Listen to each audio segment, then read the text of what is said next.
కల్కి 2898 ఏడీ కథ ఒక ప్రత్యేకమైన ప్రపంచంలో నడుస్తుంది. ఈ సినిమాలో ఇండియాలోని ఫ్యూచర్ సిటీలు ఎలా ఉంటాయో చూపిస్తారని డైరెక్టర్ నాగేశ్వన్ చెప్పారు. ప్రభాస్ హీరోగా వైజయంతి మూవీస్ తెరకెక్కిస్తున్న ఈ సినిమా దేశవ్యాప్తంగా సినీ ప్రేమికుల్లో క్యూరియాసిటీని పెంచుతుంది. ఈ నేపథ్యంలో ముంబైలో ఐఐటీలో జరిగిన ఒక ఈవెంట్లో పార్టిసిపేట్ చేసిన నాగేశ్వన్ కల్కి సినిమాకి సంబంధించిన కొన్ని విషయాలు చెప్పారు. నాగేశ్వన్ మాట్లాడుతూ, ఈ సినిమా కోసం 5 ఏళ్లుగా వర్క్ చేస్తున్నాం.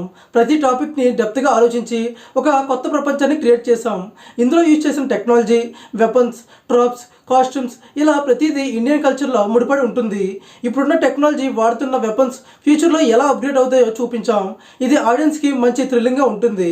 ఇకపోతే ఇందులో ప్రభాస్ అండ్ అమితాబ్ బచ్చన్ అండ్ దీపికా పదుకోన్ ముందెన్నడూ చేయని క్యారెక్టర్లో కనిపిస్తారంట అని నాగేశ్వన్ చెప్పారు. సినిమా టైటిల్ మీనింగ్ ఏంటి అనేది రిలీజ్కి ముందు చెప్తారని ఆయన అన్నారు. ఈ సినిమాలో ప్రభాస్ మేకోవర్ చాలా కొత్తగా ఉంటుందంట. కల్కి ఫ్యూచర్ ప్రభాస్ని చూస్తారని, ఇకపోతే త్వరలోనే రిలీజ్ డేట్ను కూడా అనౌన్స్ చేస్తారంట. మరి దీనిపై మీ ఒపీనియన్ ఏంటో కింద కామెంట్లో చెప్పండి. వీడియో నచ్చితే లైక్ చేసి మరిన్ని అప్డేట్స్ కోసం మన ఛానల్ని సబ్స్క్రైబ్ చేసుకోండి.